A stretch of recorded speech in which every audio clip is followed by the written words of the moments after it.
Welcome to E Podasala lecture series in computer science.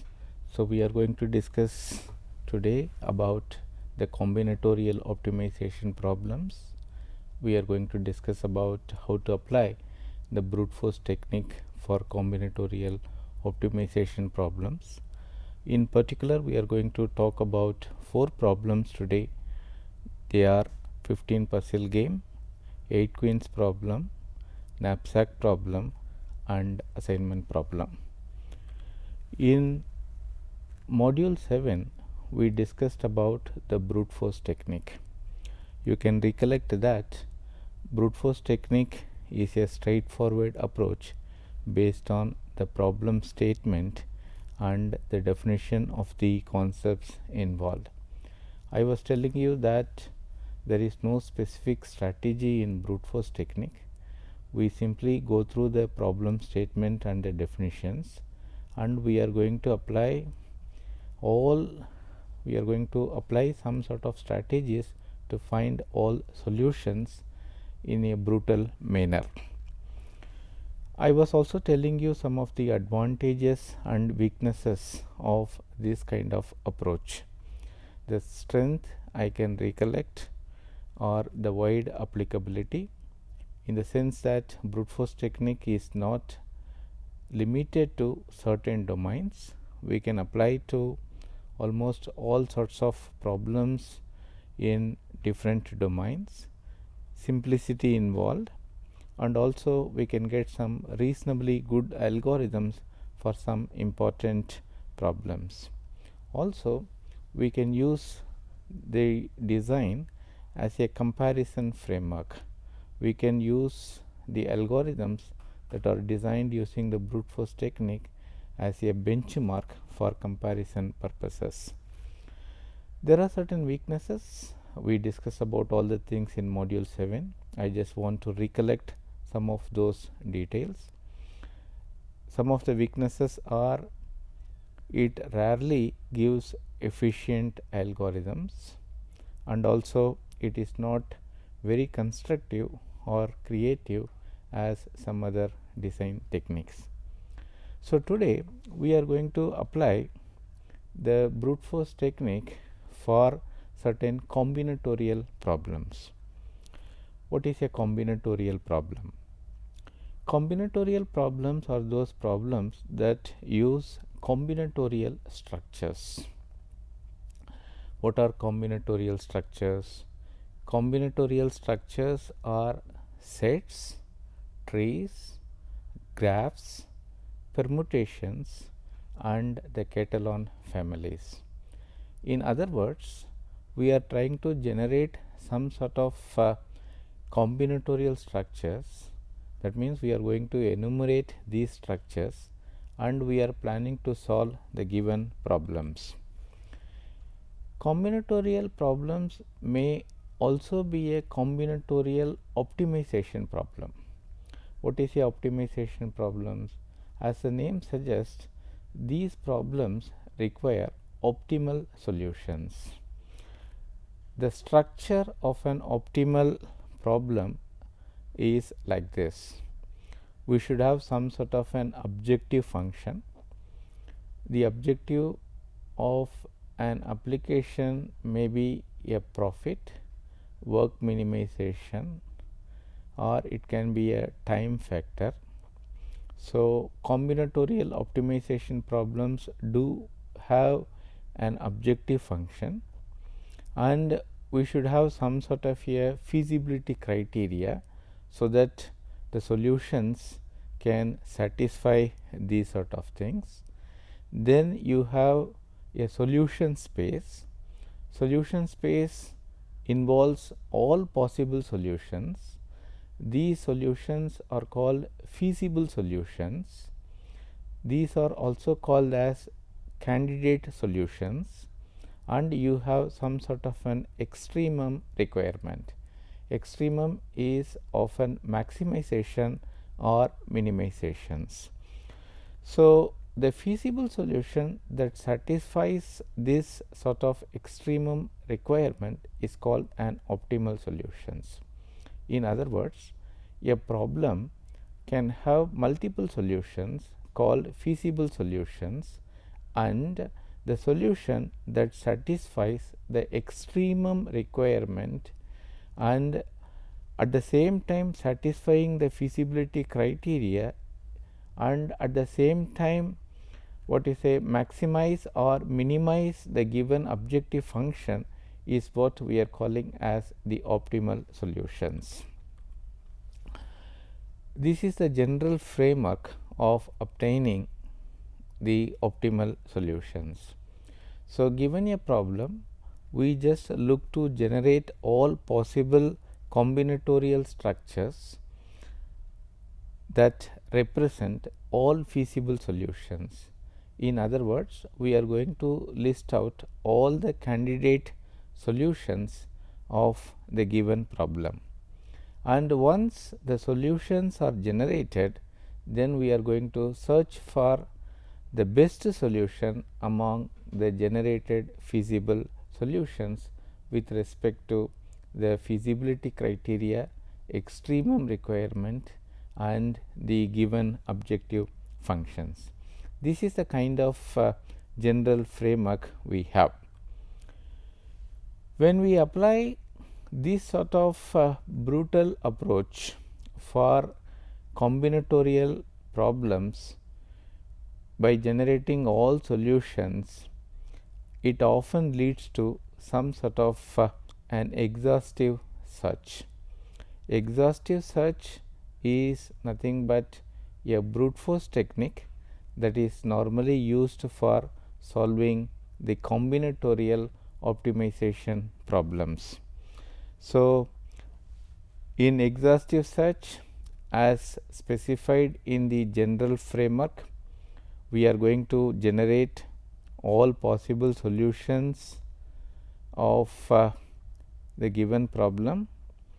Then the solutions are generally available as a state space tree, a tree where all solutions are represented as a node, so that the given problem is transformed to a sort of search problems where we are going to search the state space tree for the optimal solutions. So, the least cost or optimal solutions are the solutions that we are looking for the given problems. The problem strategy seems so simple, but unfortunately applying this in practical sense is very difficult task. Why is it so? Because combinatorial problems are often very difficult and we encounter the problem called combinatorial explosion of structures.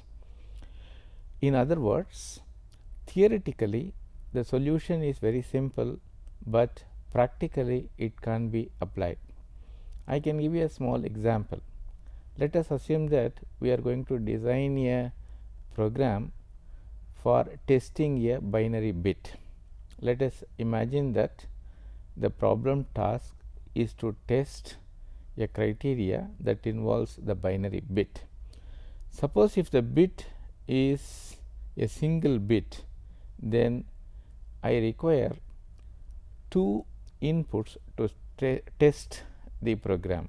In other words, the inputs are 0 and 1. If the bit size is increased to 2, then the number of inputs that I require becomes 2 power 2 4, that is 0 0 0 1 1 0 and 1 1. If the bits are increased to 3, suddenly it becomes 2 power 3, that is 8 inputs I require to test the given program. In other words, combinatorial explosion is a scenario where a small increase in the input leads to a large increase in the generation of structures.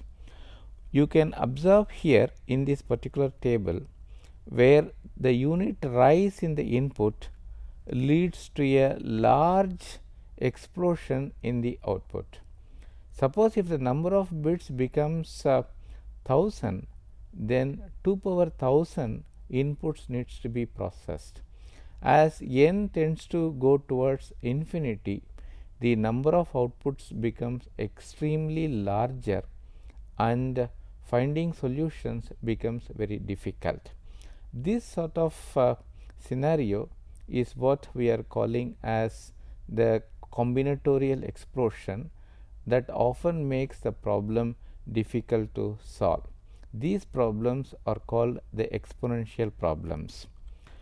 To give you a flavor of these problems, today we are going to discuss 4 problems. So, as an example, first we will take a problem called 15 puzzle game. Probably you might have played this particular game. So, here you are given a initial configurations and you have a target configuration, and the objective of this particular problem is to change the initial configuration to the target configurations using the operators top, bottom, up and down. In other words, if there is a possibility to move in the sideways or up or down using the empty slot, we can do that. So, as suggested earlier, this problem requires the generation of the state space tree, and we have to search for the target configuration that is present in the tree. If we generate the tree, it looks like this. The root is the initial configuration, and if I move the using the empty slot, a tile in these directions leads to the children, and the repeated application of these operators leads to a gigantic tree structure called the search space tree. So, here these are the terminologies that are involved. A root is the initial configurations. So, you can see all configurations will be present in the solution space tree, and once a tree is available, then I can search for the target configuration using a search technique like depth first search or the breadth first search. How to search for a particular node? For example, let us assume that A is the initial configuration, and let us assume that J and N represents the target configurations. So, if this is the case, so my game is simply reduced to a search problem where I have to search for my targets J as well as N. In other words, I have to see what is the path from the root to my target. So, this kind of search is what we are calling as the tree search, specifically depth first search. So, you can see very well I have to explore this in a systematic manner. So, I require some sort of an order. So, that is the reason why I go for the DFS.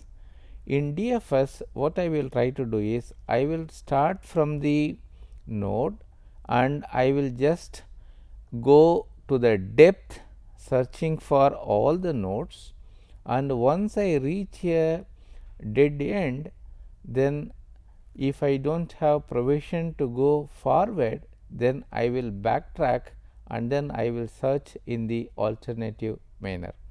This kind of search is what we are calling as the DFS. So, I will start from A, then B, then D. I am encountering a dead end. So, that means I will backtrack to B. So, I will explore E, H, L, dead end. Again I will backtrack, I will visit M, then I will visit n dead end. This I will backtrack to, already these are explored. So, I will come here I, then O, then dead end I will backtrack to I already explored, E already explored, B already explored, A already explored, then I will visit C, then F dead end I will backtrack to C, then I will visit G as well as J. In other words, the flow is going to be something like this. This kind of search is what we are calling as the DFS search. Another popular search is called the breadth first search, where I will explore the nodes in the level by level manner. So, that means I will visit A level 0, then I will visit level 1 nodes, that is B and C, then level 2 nodes D, E, F, G, so on. So, in other words, you can see very well the order is going to be level by level. So, this is what my exploration is going to be. This kind of systematic search technique or the traversing technique can be exploited for various problems. So, coming back to our 15 puzzle game, we have seen that we have generated a search space tree. So, in the search space tree we can use this and we can design the algorithms. So, the DFS can be implemented using a stack. So, this is how the prototype of the algorithm is going to look like. I am going to put the root node in stack S, and while stack is not empty, I am going to remove the node from the stack, and I will just see whether the node is a goal node. If that is the case, then I am going to return success, otherwise I am going to put all the children of that particular node onto the stack. So, this process will go on till the stack is empty. When the stack is empty and the goal node is not encountered so far, then we will return the failure. The same algorithm can easily be modified for the breadth first search by changing the data structures. So, here we can change the stack to a queue, and the same algorithm you can see is retained, but only difference between this and your earlier program is instead of stack we are going to use queue. So, now coming back to the 15 puzzle game, just to recollect, we have generated the search space tree where every node represents a configurations. So, this is how the modification of the algorithms. So, the input is going to be a tree with the root, that is the initial configuration, and the target configuration. So, initially I have not visited any nodes. So, I will just make it as 0, then I visit root, I will change the status to 1, and I will generate the children W for the root, and I will just repeat for all the children.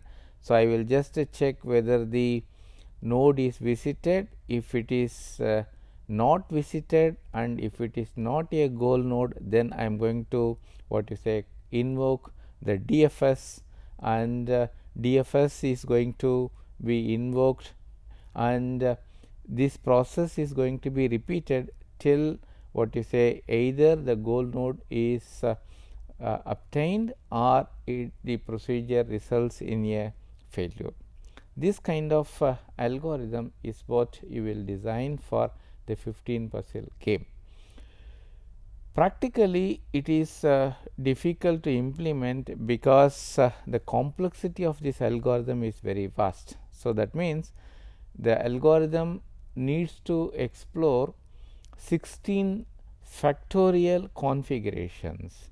In other words, it is approximately 20.9 multiplied by 10 power 12 different arrangements of the tiles, and even if the configuration check requires a second, so the algorithm takes a huge amount of time. This is the biggest difficulty in the combinatorial optimization problems. But this is a game, this has to be faster. So, naturally we want a faster algorithm, therefore, we will just look into the efficient way of developing all the things in the later on modules. As of now, we can conclude that this is what guaranteed by the brute force technique. Second problem is also a very popular problem called 8 queens problem. So, the problem is something like this, where you have a given chessboard of size 8 by 8. So, this is the queen. So, the question is can you place 8 queens such that no 2 queens are in the attacking positions. You know very well, in chess queen is the most powerful what you say coin. So, this is the scope of the queen, it can move horizontally, vertically, diagonally. So, you can see very well this is the scope. The question is, can we place 8 queens such that the queens are not in the attacking positions. So, you can see very well the process goes on like this. So, in first column I will place 1 queen, then I will search for a better place to place queen in the second row. So, you can see very well this is one possibility, this is another possibility, this is another possibility.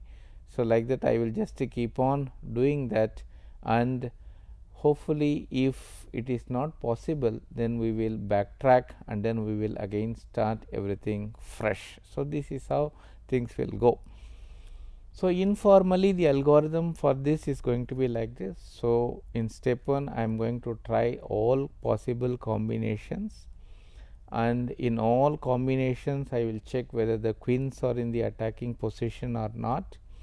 So, if so, it is a success, otherwise it is a failure. I will just go back and then I will change the queen such that the process will continue. This is the informal algorithms.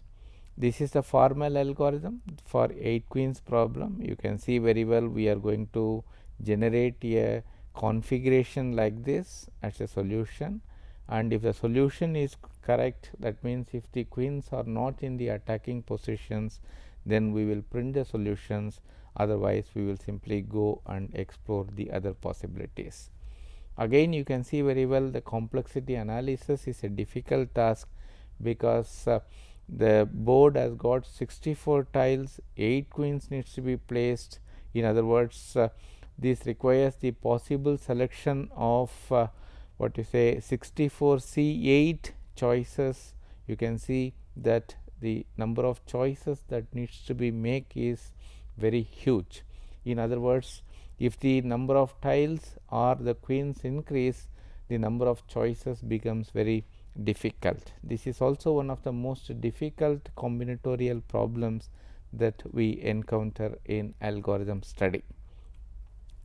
The third problem is called the knapsack problem. Again, it is a very popular problem actually, which has been encountered many times in algorithms, where we are given a sack of size k and you have n different items, and every item is associated with a weight as well as a profit. It is also called as a value. The objective of this problem is how to load a knapsack as many items as possible, so that the profit is going to be maximum. This is the mathematical formulations where we are going to maximize the profit according to these sort of things. This problem was introduced by Tobias Dancing in 1950s, and we have two types of knapsack problems. One is called the continuous knapsack problem and another is 0 bar 1 knapsack problem. In continuous knapsack problem, we can put the fraction of the item onto the knapsack, like powders, gold powders we can put into the knapsack in fractions. 0 bar 1 is a problem where the item has to be placed in whole and it can be put in partial. For example, transistors, etc. Either you put the entire transistor into that or not. So, in other words, the fractions of the items are not possible. So, let us take this sort of scenario. Let us say this is the knapsack whose capacity is 4G and 4 kilograms, and these are some smaller items, and every item has got certain profit. So, the question is fine, I have to fill this knapsack. So, which is the better combination, so that the knapsack capacity is fully utilized and I will get the maximum profit.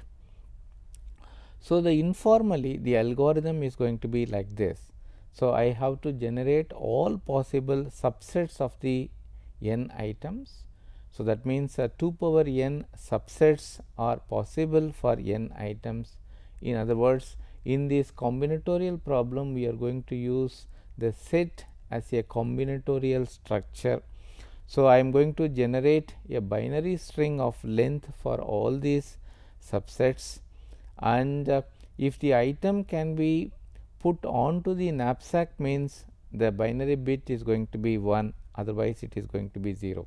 In other words, I will just explore whether the item can be loaded onto the knapsack. Suppose if the item can be loaded onto the knapsack, then I will get the profit that is associated with that particular item.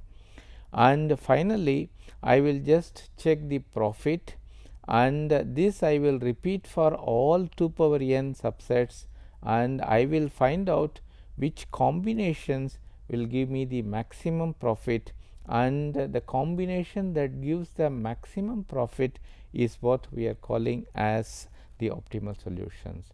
In other words, let us say you have an almirah, if you have some n items, the question becomes something like what sort of items you can put into that, so that you can achieve some sort of a profit kind of things. If you assume that every item is associated with some sort of a profit or utility value. So, this is how the formal algorithm is going to look like. K is going to be your knapsack, and W and P are the weights and profits of n items. So, you can see very well global profit is going to be 0, choice is going to be 0, index is 1. So, here I am checking, I am generating all the structures, and if item is included, you can see very well the profit is added, otherwise it is 0. So, this process goes on till all the subsets are explored. At the end of the algorithms, I am going to check the profit, and that is generated.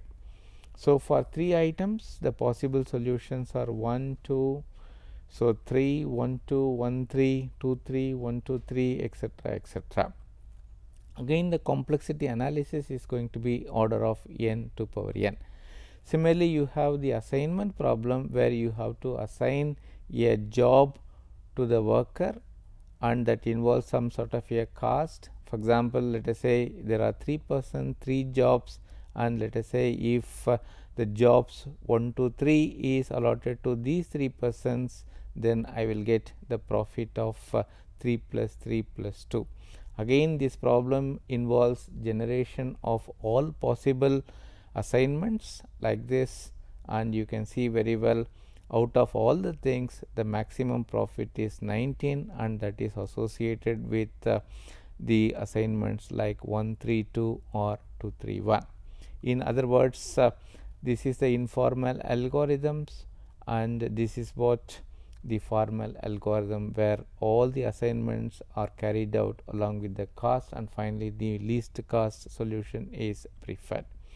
Again, you can see very well the complexity analysis of this algorithm says that there are n factorial permutations are possible. Therefore, the complexity of this algorithm is order of n factorial. So, you can see as n becomes very larger, things are becoming very difficult. We can conclude this session by saying like this: brute force technique guarantee the solution, but often the solutions are inefficient, and in algorithm we encounter combinatorial problems. Combinatorial problems are of many kinds. We just surveyed quickly 4 problems that are most encountered in algorithms, and we applied the brute force technique. Later on, in the later modules, we will compare the better solutions with this, so that we can know how efficient they are. So, we will meet in the next module as part of this course. Thank you very much.